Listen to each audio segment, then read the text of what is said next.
Hello everyone, इस video में हम एंगुलर चेंज ऑफ डायरेक्शन के बारे में पढ़ने वाले हैं।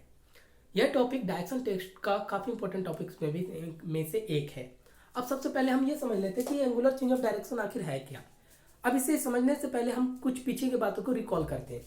अगर हमारे पास कभी इस तरह का क्वेश्चन होता कि एक व्यक्ति है जो ईस्ट की ओर 3 किलोमीटर चलता है, ऐसे लिख दिया हमने, फिर वो लेफ्ट मुड़ा, ये हमने लिख दिया 4 किलोमीटर। ये कुछ है। पहले हम एंगुलर चेंज को मैं समझा रहा हूँ कि एंगुलर चेंज क्या है। तो इस केस में आप डायग्राम कैसे बनाते हैं कि 3 किलोमीटर वो ईस्ट चला, फिर 4 किलोमीटर वो लेफ्ट मुड़ गया, ये चल लिया। अब तक कोई प्रॉब्लम था, फिर आपसे कहता डायरेक्शन डिस्टेंस बताओ, तो आप इस तरह से निकाल लेते हैं, ये हमारे पास डिस्टेंस हो जाता है। इसका फार्मूला आप पाइथागोरस से लगा लेते हैं। लेकिन क्वेश्चन अभी ये नहीं है। अब यहाँ पे हमें लेफ्ट तो मुड़ना है, बट यहाँ पे आपके पास बोल दिया जाएगा कि अब आप लेफ्ट तो मुड़ेंगे, लेकिन इसके साथ बोल दिया जाता है एट एंगल ऑफ, कुछ एंगल दिया जाएगा 60 डिग्री 40 डिग्री, इस तरह से दे दिया जाता है। अगर मैं रियल लाइफ की बात करूं तो रियल लाइफ में हम कभी ऐसा नहीं करते, क्योंकि इससे पहले जितने भी क्वेश्चन हमने बनाए थे तो उसमें हमने देखा था कि एक व्यक्ति ईस्ट जाता, मुझे लेफ्ट मुड़ना हो तो फिर इस तरह से राइट या लेफ्ट इस तरह से घूम लेते, यानी 90 डिग्री पर। जब भी लेफ्ट राइट मुड़ना हो तो आप 90 डिग्री का इस तरह से इस्तेमाल करते हैं। लेकिन हम ऐसा रियल लाइफ में करते हैं क्या? मैं इधर गया और राइट मुड़ना, फिर यहाँ जाके इस तरह खड़ा हो जाओ, तो ऐसे चार्ली चैपलिन वाला तो हरकतें हम नहीं करते। हम यहाँ पे लेफ्ट राइट मुड़ते हैं, लेकिन हम कुछ एंगल में लेकर मुड़ते हैं। बाय द वे ये हमारा लेफ्ट है, अब 90 डिग्री लेके नहीं, हम कुछ एंगल लेके इस तरह से मुड़ते हैं। अब इसी एंगल को लेकर, यानी सिर्फ लेफ्ट लिखा रहेगा क्वेश्चन में, तो मैंने आपको बता रखा है थीटा इक्वल टू 90 डिग्री का इस्तेमाल कीजिए या फिर टी पॉइंट का इस्तेमाल कीजिए। लेकिन अगर लेफ्ट के साथ कोई एंगल मेंशन कर दिया गया हो, तब इस केस में देखना, इसी फिगर का अगर मैं डायग्राम ड्रॉ करूं तो डायग्राम अब इस तरह से बनेगा। 3 किलोमीटर है, लेकिन अब ये 4 किलोमीटर ऐसे बन जाएगा। ये आपके पास 60 डिग्री यहाँ लिख दिया जाता है, चाहे राइट मुड़ो लेफ्ट मुड़ो। अब आपसे फाइनली एक ही सवाल पूछता है कि बताओ डिस्टेंस क्या होगा। अब ये डिस्टेंस आपसे पूछा जाएगा कि ये कैसे निकलेगा। इसी को बोला गया एंगुलर चेंज ऑफ डायरेक्शन। जब हम किसी एंगल से लेफ्ट और राइट यानी सेल्फ डायरेक्शन में मुड़ते हैं तो वही एंगुलर चेंज होता है। अब समझ में आ गया? अब देखिएगा, अब इसी क्वेश्चन पे कॉन्सेप्ट पे बेस्ड हमारे पास एक क्वेश्चन पूछा गया हुआ था। मैंने क्या कहा कि इस टॉपिक का हमारे सिलेबस में बहुत क्वेश्चन पूछे गए हैं। अब इसी पे एक क्वेश्चन पूछा गया हुआ है कि एक व्यक्ति 20, अभी हाल फिलहाल में ये क्वेश्चन आया हुआ है कि 20 किलोमीटर ईस्ट चलता है, फिर 12 किलोमीटर आपके पास लेफ्ट साइड चलता है एट एंगल ऑफ 60 डिग्री, तो मुझे बताइए ये डिस्टेंस क्या होगा। समझ में आया? तो इसे अभी हम करेंगे। ये हमारा अब इस तरह के क्वेश्चन ये एंगुलर चेंज से सॉल्व होगा। अब ये क्या है, तो अब हम इसे एंगुलर चेंज ऑफ डायरेक्शन का पहले इंट्रोडक्शन और इसके फार्मूला देख लेते हैं, फिर इस क्वेश्चन को सॉल्व करेंगे। ये काफी इंपॉर्टेंट है, ये लेटेस्ट क्वेश्चन है। ये देखते हैं। हाँ, डायरेक्शन भी पूछा गया, डिस्टेंस भी पूछा गया। अब आइए, अब मैं एंगुलर चेंज को डिफाइन करूं। देखिएगा, एंगुलर चेंज हमारे पास दो तरह के से होता है। यहाँ पे दो तरह के क्वेश्चन आपसे पूछा जाएगा, एक क्लॉकवाइज, एक एंटी क्लॉकवाइज। अब जरा ध्यान से देखना, एंगुलर चेंज का क्वेश्चन हमेशा टर्न बेस्ड, टर्न यानी घूमने पे आधारित होता है। किसी ना किसी एंगल पे कोई एंगल आपसे दिया जाएगा, कोई ना कोई एक angle, x degree y degree कुछ भी होगा। अब एक इंसान टर्न यानी घूमना कितने तरह के, देखिएगा, एक होता है मूव, इन दोनों में कंफ्यूज मत करना। मूव मतलब होता है बढ़ना, जैसे मैं यहाँ खड़ा हूँ, यहाँ से यहाँ आ गया, ये मूवमेंट है। और इससे पहले जितने भी क्वेश्चन थे ना, वो मूवमेंट बेस्ड था, लेकिन अब है टर्न पे बेस्ड। मैं एक ही जगह खड़ा रहूंगा, इस तरह से घूमना, तो हमारे इस तरह से घूमना उसे ही टर्न करना कहलाते हैं। इस केस में हम एंगल का इस्तेमाल करते हैं। तो अब इससे पहले थोड़ा समझ लीजिए इसके कॉन्सेप्ट को। और ये टर्न कोई भी व्यक्ति दो तरीके से कर सकता है, एक क्लॉकवाइज डायरेक्शन से, जिससे घड़ी की सुई घूमती है, दूसरा होता है एंटी क्लॉकवाइज, ठीक है। यहां से भी क्वेश्चन पूछा जाता है, आप देख लीजिए। क्लॉकवाइज डायरेक्शन से कहने का मतलब क्या है, जरा ध्यान से देख लीजिए। जब भी हम एंगुलर चेंज ऑफ डायरेक्शन की बात करते हैं तो हमारे पास एक डायरेक्शन प्राइमरी होता है, जैसे ये ईस्ट है, वेस्ट है, नॉर्थ है, और ये हमारे पास साउथ है। जैसे आपने north east, north west, south west और साउथ ईस्ट बोला था। इस केस में भी आप बना लीजिए डायग्राम एक, ये देखो, ईस्ट, वेस्ट, नॉर्थ एंड ये हमारा साउथ। अब जरा ध्यान से देखना, इस केस में जो हमारे पास सेकेंडरी एंगल जो है, ये वाला नॉर्थ ईस्ट, इनके बीच का जो गैप होता है ना, ये हर एक पार्ट में हमारे पास 45 डिग्री का होता है। हर एक गैप याद रखना, इस केस में हर एक गैप हमारे पास, ये जो गैप है, सारे गैप 45 डिग्री का होता है। एज इट इज अगर मुझे क्लॉकवाइज घूमना हो तो याद रखना, इस केस में एक फेसिंग डायरेक्शन दिया जाता है। ये चीज देखना, फेसिंग डायरेक्शन जिसे आप कहते हैं, या फिर मुंह की दिशा, मुंह की दिशा। अब आपको पता है कि इनिशियली कोई व्यक्ति कहीं पर भी खड़ा होगा, उसका फेस कहीं ना कहीं तो होगा। इन आठों डायरेक्शन में से ही कहीं होगा कि ये ईस्ट घुमा हो या फिर नॉर्थ ईस्ट देख रहा है, कहीं पर भी देख रहा है हो। मैंने मान लिया कि इनिशियली वो ईस्ट डायरेक्शन को देख रहा है, तब क्वेश्चन में क्या बोला है कि अब वो क्लॉकवाइज घूम रहा है। कितना घूमेगा ये क्वेश्चन में लिख दिया जाएगा। अगर बोलता है कि वो 45 डिग्री घूमता है तो हम यहाँ से इस तरह से 45 डिग्री कर लेंगे। बात समझ में? एज इट इज कहता है 90 डिग्री, तो ये वाला यहाँ से यहाँ तक घूमना 90 डिग्री हो जाएगा। तो बस हमें इस एंगल के बारे में ध्यान में रखना, ये 45 सॉरी ये वाला हमारे पास 45 होता है, ये 90 होता है, ये 135, ये 180, ये 225, ये 270 और ये 315 और ये हमारे पास वापस 360 डिग्री होता है। घूमना कितना है, बस इन चीज़ों को ध्यान में लेके चलना है कि कौन कौन से लाइन पे कितना डिग्री होता है। इसका यूज अभी मैं आपको करके बताऊंगा। इस केस में अगर बात करें तो यहाँ पे देखना ये 45 चूंकि एंटी क्लॉकवाइज है, इसे एंटी क्लॉकवाइज कहते थे, इसे क्लॉकवाइज कहते हैं। तो हमें घूमने में पता दिया जाएगा क्लॉकवाइज एंटी क्लॉकवाइज।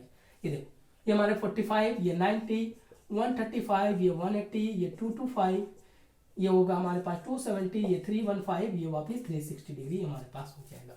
अभी तक मैंने आपको सिर्फ घूमने का एंगल बताया, क्वेश्चन नहीं बताया। अब इसके बाद हम कुछ क्वेश्चन करके देख लेते हैं तो ये चीजें और भी क्लियर हो जाएगा। देखना अब क्वेश्चन क्या कहता है वो चीज को देखिए। क्वेश्चन था कि इनिशियली क्वेश्चन में आपको दे दिया जाएगा कि व्यक्ति कौन सी दिशा को देख रहा है। मैंने बोल दिया इनिशियली जो कोई भी लड़का है standing in a park facing towards north, मान लीजिए कि एक लड़का किसी पार्क में खड़ा है और वो नॉर्थ की ओर देख रहा है। फिर कहता है कि अब वह क्लॉकवाइज यहाँ पे लिख देता हूं मैं, क्लॉकवाइज वो वाइज में मान लिया जाए 45 डिग्री घूमता है। फिर एंटी क्लॉकवाइज इस तरह से लिख दिया जाएगा, एंटी क्लॉकवाइज ये मान लिया जाए आपके पास 90 डिग्री घूमता है। फिर क्लॉकवाइज ऐसे लिख दिया जाएगा कि वो 135 डिग्री घूमता है। फिर आपसे बोल दिया जाए फिर वो क्लॉकवाइज 45 डिग्री घूमता है। तो आपसे पूछा जाएगा कि अब उसका बताइए कि फेसिंग डायरेक्शन क्या होगा। ये हमारे क्वेश्चन है, यानी मुंह की दिशा क्या होगा। इस तरह के क्वेश्चन आपको बहुत देखने को मिलेंगे। आप कोई भी प्रैक्टिस सेट बना रहे होंगे, इवन एग्जाम में भी इस तरह के क्वेश्चंस काफी बार पूछे गए हैं। तो अब ये क्वेश्चन उसी कॉन्सेप्ट पे बेस्ड होगा जो अभी हमने बनाए थे। अब देखना इस तरह से आपको क्वेश्चन दे दिया जाएगा, इनिशियल फेसिंग क्या है ये भी बता दिया जाएगा। और दो इसके बनाने के बहुत सारे मोड हैं, वो बाय प्रैक्टिस आपको पता चल जाएगा। अब इसे सॉल्व कैसे करते हैं जरा ध्यान से देख लीजिए। हमने एक प्लस पॉइंट बना लेने, ऑटो डायरेक्शन को सो आउट कर दीजिए। ये लो, ये हमारे पास ईस्ट है, वेस्ट, नॉर्थ और साउथ, ये कुछ है। अब हमें क्या ध्यान में देना है, पहला काम कि ये फेसिंग कौन सी डायरेक्शन को कर रहा है, नॉर्थ को। तो याद रखना जिस डायरेक्शन को वो इनिशियली देख रहा होता है ना, जिस डायरेक्शन की ओर खड़ा होता है वो हमेशा 0 डिग्री माना जाता है। जैसे मैं ये खड़ा हूं तो ये मेरा 0 डिग्री होगा, फिर घूम के इस तरह आ गया तो ये वाला मेरा 0 डिग्री होगा, इस तरह से खड़ा हूं तो ये 0 डिग्री हो जाएगा। यानी जिस डायरेक्शन में आप घूम के रुकेंगे वहां से वो 0 डिग्री स्टार्ट हो जाता है। अब देखना इनिशियली क्या बोला गया, आप नॉर्थ की ओर हैं। अब पॉइंट बाय आइए, पहले क्या जाता है क्लॉकवाइज, कितना 45। तो हम यहाँ से चलेंगे, यानी कि आप इधर, लड़का यहाँ पे खड़ा है, याद रखना इस केस में मूवमेंट नहीं होता है, सिर्फ एक जगह पे खड़ा होता है। इस केस में हम पहले यहाँ जाएंगे, नंबर 1 ये 45 डिग्री जाएंगे, यानी अब ये 0 डिग्री हट के लड़का अब इस डायरेक्शन में खड़ा है यहाँ पर, अब ये 0 डिग्री बन जाएगा। समझा, जहाँ घूम के रुकेगा वहां से 0 डिग्री। फिर ये वाला हमने कर लिया, ठीक है। आगे चले, फिर एंटी क्लॉकवाइज कितना चलता है 90 डिग्री एंटी क्लॉकवाइज, यानी इस डायरेक्शन से। तो यहाँ से चले दूसरे पार्ट में, ये कितना हुआ 45, क्योंकि एक गैप 45 का होता है, दूसरा गैप ये वाला 45, यानी सेकेंड टाइम में हम चले ये टोटल 90 डिग्री। अब ये 0 डिग्री यहाँ से हट के ये वाला हो जाएगा। समझे, बस ये कॉन्सेप्ट को ध्यान में लेके चलना। फिर क्वेश्चन क्या कह रहा है, चलो मैंने इसे भी कंसिडर कर दिया। अब क्लॉकवाइज जाना है 135 डिग्री, फिर यहाँ से चलेंगे। अब 135 डिग्री का गैप देखेंगे कहाँ आएगा, फिर ये 0 डिग्री हटा, ये देखो यहाँ से देखना, यहाँ से गए 45, 90, फिर यहाँ देखना यहाँ से यहाँ तक हो जाएगा 135, क्योंकि ये हो गया एक गैप 45, ये गैप 45 और ये 45 135, यानी थर्ड वे में आप जाएंगे 135 डिग्री क्लॉकवाइज, हम यहाँ पहुंच गए। यानी कि अब ये वाला एंगल 0 डिग्री हो जाएगा। बात समझ में, जहां घूम के रुकेगा वहां से 0 डिग्री, यानी कि ये भी हमने कर लिया। अब लास्ट क्या है क्लॉकवाइज, चलो 45 डिग्री। अब ये 0 डिग्री है, क्लॉकवाइज उल्टा चलना, यानी कि इस तरह, सॉरी क्लॉकवाइज और फिर क्लॉकवाइज कह रहा है आपके पास, दोनों क्लॉकवाइज ही है ना। तो देखना फिर से क्लॉकवाइज करना है तो हम यहाँ से चलेंगे ये वाला क्लॉकवाइज, ये देखो ये 45 डिग्री, ये फोर्थ ऑप्शन में। तो हमारे पास अब ये 0 डिग्री हटके ये वाला आंसर हो जाएगा कि अब वो साउथ ईस्ट को देख रहा है। क्लियर है, यानी कि अब इसके फेसिंग डायरेक्शन क्या हो जाएगा, साउथ ईस्ट। समझ में आया? तो इसे मैं वापस रिपीट कर देता हूँ। देखना पहले फेसिंग डायरेक्शन में थे हम ये, फिर बोला गया क्लॉकवाइज चलिए 45 डिग्री, तो हम पहले बार में 45 डिग्री चले। हम यहाँ पहुंच गए, अब ये हमारा 0 डिग्री हो जाएगा। फिर सेकंड स्टेज में कह रहा है कि एंटी क्लॉकवाइज चलिए 90 डिग्री, तो यहाँ से हम चले सेकंड वे में 45 और 90, तो आपका ये 0 डिग्री हट के ये वाला हो जाएगा। फिर थर्ड फेज में कह रहा है फिर क्लॉकवाइज चलिए 135, तो यहाँ से 0 डिग्री में क्लॉकवाइज इस तरह से चलेंगे, ये देखना यहाँ से 135 डिग्री हो गया थर्ड फॉर्म में। अभी आप यहाँ पहुंच गए, ये 0 डिग्री हट गया, ये हट गया। फिर कह रहा है फिर से क्लॉकवाइज चलिए 45 डिग्री, तो यहाँ से हमने क्लॉकवाइज चला, तो ये हमारा आंसर बन के तैयार हो गया। समझा? तो ये हमारे पास एंगुलर चेंज है। अब आप बोलेंगे कि सर ये तो एंगल सही था, तब तो कोई प्रॉब्लम नहीं था, लेकिन अगर एंगल में मैं कुछ, इसे प्राइम एंगल कहते हैं, जरा ध्यान से देखना, ये जो मैंने लिखाया था ना 45, 90, 135, 180, वो प्राइमरी एंगल होता है। लेकिन अगर क्वेश्चन कुछ इस तरह से आ जाए तो कैसे करेंगे, देखो यहाँ पर। और तो इसमें घटाने का भी मेथड है, बट उतना मत कीजिए, आप डायरेक्टली ऐसे भी कर सकते हैं क्वेश्चन, उतना टाइम नहीं होता क्वेश्चन में। जैसे मैंने कहा कि initially a boy is facing towards east, मैंने ईस्ट लगा दिया, ठीक है। अब ये कह रहा है कि अब ये क्लॉकवाइज 75 डिग्री घूमता है। अब देखिए एंगल में वेरिएशन आ गया, प्राइमरी था तो आसान था, लेकिन अब देखना नेक्स्ट कहता है फिर वो एंटी क्लॉकवाइज 105 डिग्री घूमता है, ठीक है। फिर मैंने लिख दिया कि अब क्लॉकवाइज कुछ भी ले लो, जैसे मैं मान लो 119 डिग्री घूमता है, कुछ भी ले सकते हैं, क्योंकि थीटा की वैल्यू यहाँ पे जरा ध्यान से देखना कि आपके पास कुछ भी ले, लेकिन ज्यादातर हमारे क्वेश्चन में 360 डिग्री से बड़ा या 0 डिग्री से बड़ा, 0 डिग्री से बड़ा 360 से छोटा लिया जाता है। ऐसा नहीं है कि ले सकते हैं ज्यादा ले लिया जाए, बिल्कुल ले सकते हैं, लेकिन क्वेश्चन का जो पैटर्न प्रिंसिपल वैल्यू कहते हैं इसे थीटा का, क्योंकि आप कहीं से भी 0 में जाएंगे ना, यहाँ से 0 स्टार्ट होता है, वापस घूम के 360 तक आ जाता है, तो थीटा की वैल्यू 360 से इक्वल या बराबर पे लिया जाएगा, सॉरी इक्वल या फिर लेस से लिया जाएगा, या थीटा से बड़ा या छोटा, बड़ा या बराबर लिया जाएगा। इन चीजों को ध्यान में लेके चलना। अब हमें इसका क्वेश्चन देना है और सॉरी डायग्राम बनाना है, फिर आपसे वही पूछा जाएगा कि बताओ इसका फेसिंग डायरेक्शन क्या होगा। क्लियर है? अब इसे ध्यान से देखना। अब ये क्वेश्चन काफी अच्छा है, क्योंकि इससे पहले जब हमने प्राइम एंगल लिया था 45, 90, कितना आसानी से, क्योंकि सारे गैप 45 का था तो जोड़ के हम कर लिए। लेकिन आज के एग्जामिनेशन पैटर्न के अकॉर्डिंग बात करूं, क्वेश्चन इस फैक्टर एंगल पे आता है। अब यहाँ पे चीजों को ध्यान में रखना पड़ेगा, नहीं तो आंसर गलत हो जाएगा। देखना, ये हमारे पास ईस्ट है, वेस्ट, नॉर्थ एंड साउथ, इसे बना डालिए। क्लियर है? अब इसे पहले बार में देखना, फेसिंग क्या है हमारे पास, ईस्ट। यहाँ पे हमें एंगल के बारे में ध्यान रखना काफी जरूरी है। मैंने ये 0 डिग्री मान लिया। याद रखना, जिस फेसिंग डायरेक्शन में होगा क्वेश्चन में, एक फेसिंग डायरेक्शन बताना कंपलसरी होता है। उन्हें बता दिया ईस्ट है, या तो क्वेश्चन को फेसिंग डायरेक्शन इनिशियल में बना दे या फिर फाइनल में बता दे, ठीक है, दोनों बात बराबर है। अब आपसे बोला जाएगा क्लॉकवाइज 75 घूमिए। अब जरा ध्यान से देखना, हमें इतना पता है क्लॉकवाइज इस डायरेक्शन में जाएंगे 75, तो आपको पता है कि ये हमारे पास 45 डिग्री है, लेकिन जाना 75 है, तो 75 कुछ यहाँ से अधिक होगा। क्लियर है? तो ये अगर मैं मान के चलूं, ये देखो, अब यहीं पे ध्यान देने वाली बात है थोड़ा सा, कि ये वाला मैंने मान के लिया कि ये वाला हमारे पास 75 डिग्री है, तो ये वाला एंगल कितना होगा हमें पता है। या देखना 45 75 में 45, अब यहीं पे थोड़ा सा मैथमेटिकल टर्म्स यूज होगा, ये देखो ये 30, यानी कि यहाँ से यहाँ तक तो 45 डिग्री था ही, और ये वाला हमने 30 जोड़ लिया, तो रिमेनिंग ये कितना बचेगा, ये देखना, ये कितना बचना चाहिए 15, क्योंकि ये भी तो 45 है। समझना? तो हमें कहने का मतलब ये भी 45 होगा, 45 में ये टोटल यहाँ से यहाँ तक 45 था, तो 30 इधर हो गया, तो इधर कितना बचा 15 ही तो है, तो ये हमने लिख दिया। ये चीजें ध्यान में लेके चलने वाली बात होगी जब एंगल फैक्टर फॉर्म में दिया जाए। अब नेक्स्ट कहता है कि एंटी क्लॉकवाइज 105 गया, यानी कि अब आपका 0 डिग्री हट के ये वाला 0 डिग्री था, तो 105 चले, तो जरा ध्यान से देखो, यहां से यहां तक अगर मैं डायरेक्टली कर लूं तो हमें पता है कि ये वाला एंगल हमारे पास 75 डिग्री है, अभी तो हमने किया था, और 105 जाना है, तो यहां सब हमें कितना ऊपर जाना है, ये देखना, 105 में 75 माइनस कर दीजिए, ये हो गया 0 और ये हो गया 3, यानी कि अब ये 45 डिग्री को टच नहीं करेगा, वो इनके बीच कहीं ना कहीं यहीं पर रुक जाएगा, और ये वाला एंगल ये देखो,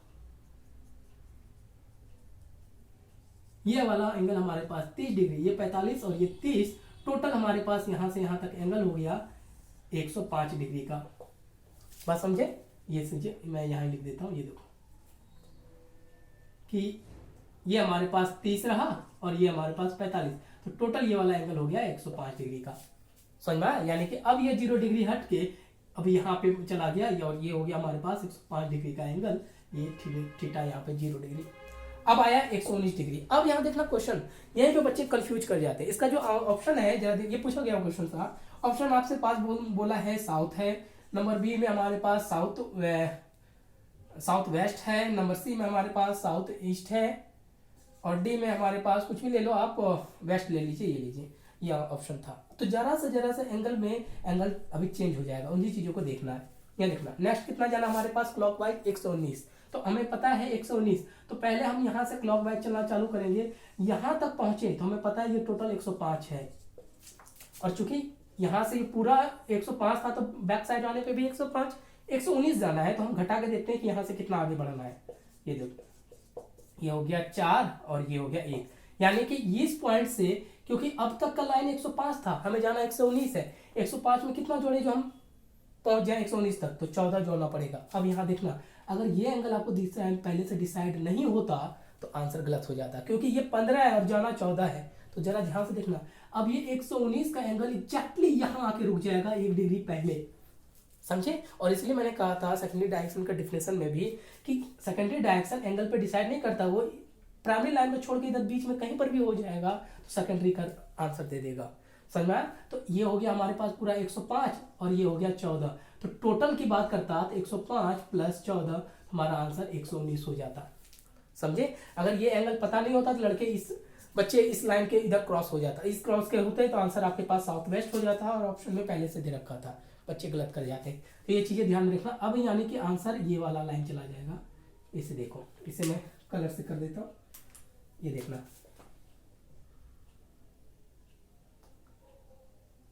ये देखना, ये अब एंगल आपके पास पूरा यहां से यहां तक आ गया 119 डिग्री। बस यही चीजें मुझे आपको बताना था कि अगर आपने एंगल में मेजरमेंट में थोड़ा सा भी गलती करी तो आंसर सेकंड में, क्योंकि वो बहुत ही बारीकी एंगल को डिसाइड करते हैं। जैसे मैंने क्या कहा, 1 डिग्री का ही तो फर्क था, अगर गलती से अगर आप साउथ पे रुक जाते या साउथ से आगे चले जाते हैं तो आंसर कुछ और चला जाता, और जो आंसर सोचते हैं वो पहले से ऑप्शन में दिया हुआ है, साउथ भी है, देखना साउथ वेस्ट भी है, लेकिन अब आंसर क्या होगा, चूंकि साउथ से इधर है तो यह ऑप्शन हो जाएगा साउथ ईस्ट, समझ आया। तो इसका आंसर हमारे पास साउथ ईस्ट हो जाएगा। अब इसका फाइनली आंसर साउथ ईस्ट होगा। तो इस तरह के फ्रैक्शन एंगल का use angular change of direction में किया जाता है, समझ में आया। तो दोनों टर्म्स को मैंने बता दिया, चीजों को ध्यान से करेंगे तो अपने आप आंसर बन जाएगा। अब आइए अपने क्वेश्चन पे जो हमने तभी देखा था, देखना, एक तो एंगुलर चेंज में आपको इस तरह का क्वेश्चन दिया जाएगा, और एक जो मैंने अभी बताया था कि जब हम एंगल के बेस पर लेफ्ट और राइट मुड़ते हैं, तो वही चीजें मैं यहाँ बता रहा हूँ। वो देखना, क्वेश्चन था कि एक आदमी ईस्ट की ओर चलता है 12 किलोमीटर, ठीक है, और लेफ्ट की ओर मुड़ता है, लेकिन लेफ्ट की ओर वो थीटा इक्वल टू 60 डिग्री पर मुड़ता है, 20 किलोमीटर चलता है। तब आपसे पूछा गया कि मुझे बताइए कि व्यक्ति का direction and distance from initial point, व्यक्ति का आरंभिक बिंदु से दिशा एवं दूरी बताएं। ये लेटेस्ट क्वेश्चन है जो पूछा गया, क्योंकि नॉर्मली अब तक देखेंगे बहुत सारे टीचर पढ़ाते हैं डायरेक्शन के, आप यूट्यूब में भी देखेंगे ऐसे क्वेश्चन का जिक्र किसी ने नहीं किया है। क्वेश्चन जब मार्केट में आ जाते हैं तभी इस्तेमाल करते हैं। तो इन चीज़ों को ध्यान में लेके पहले से पढ़ेंगे तो चीज़ें बहुत आसान हो जाएंगी। अब मैं पहले इसके डायग्राम की बात करूँ तो जरा ध्यान से देखना, क्योंकि सिर्फ लेफ्ट लिखता तो आप बिल्कुल फ्री है, आसानी से बना लेंगे क्वेश्चन। लेकिन अब पहले मैं आपको एक कॉन्सेप्ट बता देता हूँ, यहाँ पे देखना एंगुलर चेंज का कॉन्सेप्ट क्या है। एंगुलर चेंज में अगर मुझे डायरेक्शन और डिस्टेंस निकालना हो तो रूल क्या कहता है उसे समझ लो, कि अगर मैं 1 किलोमीटर इस डायरेक्शन में जाता हूँ और लेफ्ट में कहीं पर भी एक एंगल में, चाहे लेफ्ट या राइट कहीं पर भी मुड़ रहे हो, चाहे इस केस में देखना, और एंगल हमेशा जिस लाइन से जाते हैं वहीं से लेते हैं, और ये हमारे पास एंगल थीटा है। आप इसका अगर मैं डिस्टेंस की बात करूं तो ये वाला डिस्टेंस होगा, इसी को तो डिस्टेंस बोलेंगे हम, देखना। और एज इट इज इसको इस तरह भी समझ लो कि अगर मैं इस डायरेक्शन में जाता 1 किलोमीटर, अब उसके बाद राइट डायरेक्शन मिल गया, मुड़ गया थीटा एंगल पर, ये लो ये बी, तो इस केस में डिस्टेंस क्या होगा हमारे पास, ये वाला होता, ये सॉरी ये लाइन भी है, एंगल थीटा है, ठीक है। याद रखना हमेशा जिस लाइन की ओर जड़ते हैं वहां से हम थीटा लेते हैं, ना कि कई लोग इसको थीटा मान लेते हैं, ये गलत हो जाएगा, क्लियर। और क्वेश्चन में इसका कोस थीटा की वैल्यू दिया गया था, देखिएगा कोस 60 डिग्री का वैल्यू 1/2 दे रखा था, ये क्वेश्चन पे दे दिया जाएगा, इसमें कोई प्रॉब्लम नहीं, ये हमारे पास क्वेश्चन में गिवन होगा। अब आइए, अब चाहे इस तरह के क्वेश्चन को बनाइए या इस तरह के क्वेश्चन को बनाइए, इसी को आपने डिस्टेंस बोला था, तब यहाँ पे एक फॉर्मूला होता है इसका, जरा ध्यान से देखना, ये √A² B² तो होगा जो हमने पाइथागोरस में, क्योंकि पाइथागोरस यूज करना कंपलसरी है सेकेंडरी डायरेक्शन के क्वेश्चन में, ये भी तो सेकेंडरी है, लेकिन अब एक एंगल पे है तो यहाँ पे बस एक टर्म जुड़ जाता है 2AB, यहाँ देखना cos थीटा, बस इस पॉइंट को ध्यान में लेके चलना, वेरी वेरी इंपॉर्टेंट है ये वाला पॉइंट आपको एंगुलर चेंज ऑफ डायरेक्शन में। चाहे कैसा भी क्वेश्चन हो और एंगल के बेस में मुड़ा हुआ हो, ये फार्मूला याद रखना, समझ में आया। तो जहाँ पे आपके पास ये दो वैल्यू गिवन है 2ab cos थीटा, और दो पाइथागोरस भी है इसी से बना है। जब हमारे पास कोई, देखना एक एग्जाम्पल बता देता हूँ कि एक चीज़ समझ लीजिए कि cos थीटा की वैल्यू होता है cos 0 डिग्री का जो वैल्यू है वो 1 होता है, यानी ए 1 किलोमीटर चला, ठीक है। अब इस सॉरी cos 90 डिग्री की बात कर रहा हूँ, अगर इसमें पाइथागोरस लगाना है तो cos, और b को मैं 90 डिग्री इधर मोड़ दूँ, क्लियर है। तो अब आपको डिस्टेंस, अब आप सेम फार्मूला क्या था, इसी फार्मूले में यूज करके देखो, a square b square plus 2ab cos 90 degree, क्योंकि इनके बीच 90 डिग्री है तो 90 डिग्री का वैल्यू 0 होता है, तो आप 0 पुट कर लीजिए तो आपके पास ये पाइथागोरस का आंसर दे देगा। यानी पाइथागोरस भी कहीं ना कहीं इसी फार्मूले से ड्राइव हुआ है। तो हमें बस ये चीजें ध्यान में देखना है कि जब भी हम एंगुलर चेंज ऑफ करेंगे तो ये वाला फार्मूले का इस्तेमाल करेंगे, a square b square plus 2ab cos theta. ये काफी इंपॉर्टेंट है, जब 90 डिग्री हो जाता है ना तो ये वैल्यू 0 हो जाता है और ये पाइथागोरस बन जाता है। समझ में, एक्चुअली बनाया ये गया था। अब हम क्वेश्चन पे चलते हैं जो हमारे से पूछा गया हुआ है। देखिए यहाँ पर बोला गया क्वेश्चन में क्या कि ईस्ट चलता है, ये हमारे पास ईस्ट है, वेस्ट है, नॉर्थ है, ये वेस्ट है और ये साउथ है। 12 किलोमीटर वो ईस्ट चला, फिर यहां से चला 20 किलोमीटर। अब थीटा इक्वल टू 60 डिग्री, तो इसको 20 किलोमीटर मैं मान लेता हूं, ये लीजिए, ठीक है। और ये थीटा इक्वल टू 60 डिग्री, और ध्यान रखना कि हमेशा ये वाला एंगल लेना, ना कि ये ले लेना, समझा। ये चीज ध्यान में लेके चलना। और यहां से यहां तक आपका डिस्टेंस बन गया, यानी कि ये वाला हमारे पास फाइनली डिस्टेंस है, क्लियर है। ये क्वेश्चन पूछा गया हुआ है, क्योंकि सिंपल आप सोचेंगे कि पाइथागोरस के क्वेश्चन बना दिया जाए, ऐसे आज के डेट में नहीं बनाते। ये काफी पुराना कॉन्सेप्ट हो गया कि सीधा पाइथागोरस के क्वेश्चन बना दिया जाए, लेकिन अब रिक्वायरमेंट ऐसे क्वेश्चन की है।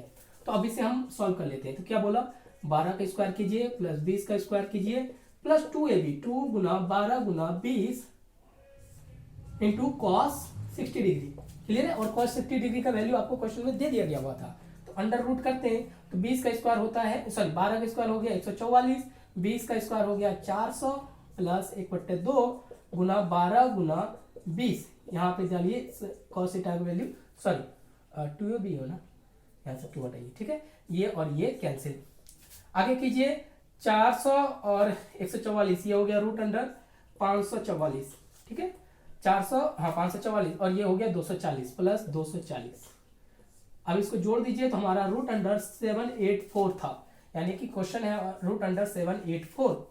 अब इसको आप जब रूट ब्रेक करेंगे तो आंसर आ जाएगा, सॉरी ये रूट होता है 28 का, समझा। यही ऑप्शन भी था, ऑप्शन में इसी तरह से बनाया गया हुआ था। ऑप्शन मान लीजिए कि 24 ऑप्शन है, बी में इस तरह से दे दिया गया था 21, सी 28, डी, इस तरह से आपको ऑप्शन दे दिए जाते हैं। तो ये चीज़ ध्यान में लेके चलना। अब 784 का रूट हो गया 28 किलोमीटर, तो हमारे पास ये डिस्टेंस हो गया 28 किलोमीटर। और अब देखना क्वेश्चन में क्या था, डायरेक्शन डिस्टेंस हो गया 28 किलोमीटर, डायरेक्शन में प्रॉब्लम ही नहीं है, ये नॉर्थ ईस्ट होगा, आंसर हो गया 28 किलोमीटर नॉर्थ ईस्ट, क्लियर है। तो ये ऐसे क्वेश्चन बहुत पूछे जा रहे हैं। तो इन फॉर्मूले को जो मैंने कहा a square b square plus 2ab cos theta, वो हमेशा यूज होगा एंगुलर चेंज में, तो ये भी ध्यान में लेके चलना। अगर 90 डिग्री होगा तो सीधा पाइथागोरस, और पाइथागोरस भी इसी वाले फॉर्मूले से बना हुआ है, कोई स्पेशल रूल उसमें नहीं लगाया गया है, समझ में। तो ये पार्ट काफी एज इट इज, जैसे मैंने प्रीवियस वीडियो में आपको एक क्वेश्चन दिखाया था कि जब ऊपर की ओर जाए तो किस तरह से करते हैं, और इस केस में जब एंगुलर चेंज करते हैं तो किस तरह से इस्तेमाल करते हैं। इन सब क्वेश्चन के नए नए तरीके के क्वेश्चन के लिए आपको तैयार रहना पड़ेगा। और अब आप कोई भी बेसिक बुक बनाएंगे तो हमारा काम बनके तैयार हो जाएगा, ठीक है। तो मिलते हैं फिर नेक्स्ट क्लास में, थैंक यू।